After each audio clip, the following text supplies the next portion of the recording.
Bom, a primeira passagem para um garoto se transformar num atleta é a peneira. Mas a peneira é mais importante quando você tem condições de fazer a peneira. Eu, por exemplo, fui mandado embora de 9 peneiras. Todos os nãos que eu tomei na peneira serviu para que eu pudesse correr atrás de um sim.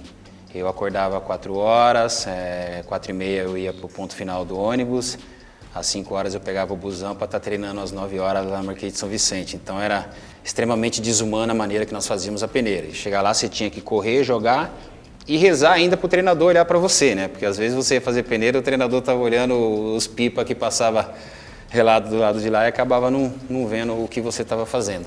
Então foi a primeira, foi a segunda, foi a terceira, depois da quarta eu cheguei do mesmo jeito em casa, de cabeça baixa.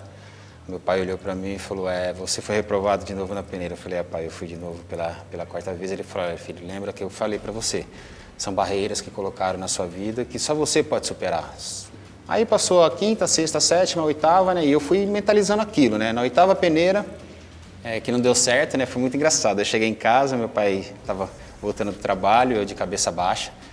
Falei, pai, eu fui fazer peneira hoje, né? Meu pai foi, aí eu falei para ele, eu sei, pai, são barreiras que colocaram na minha vida que só eu posso superar. O senhor já falou isso umas 8 vezes. Eu falei, olha, eu vou continuar falando a vida inteira, até ver o dia que você vai superar essa barreira. Aí eu fui pro Itaquaquecetuba. Do Itaquaquecetuba eu fui fazer um jogo amistoso contra o São Paulo, contra o Júnior do São Paulo, com o mesmo treinador que já tinha me dispensado mais de 3 vezes. E naquele jogo amistoso eu vi a oportunidade. Eu falei, poxa, é a chance agora de eu demonstrar para o treinador que eu tinha valor. Porque agora ele vai me ver jogando contra o time dele. Ele vai ver que, de repente, eu tenho condições. Aquele jogo eu joguei tudo que eu podia e não podia. E depois do jogo amistoso, o treinador do São Paulo virou para o nosso treinador e falou, olha, eu gostaria que ficasse 3 atletas do seu time aqui no São Paulo para a gente trabalhar um pouco melhor eles para ver se tinha condições. E um desses 3 atletas era eu. Mas o detalhe não foi esse, não para por aí. Eu estava indo uma semana fazer teste no São Paulo sem os meus pais saberem. Porque para os meus pais eu estava indo para o Itaquaquecetuba treinar e jogar. Então quando o diretor do São Paulo me chamou na sala, chamou os 3 que foram do Itaquá. Falou assim, olha, vocês 3 foram aprovados e vocês vão ser jogadores do São Paulo Futebol Clube. A gente saiu de dentro da sala meio desorientado, sem saber o que fazer. Falou, pô, nós vamos ser inscritos como jogador do São Paulo.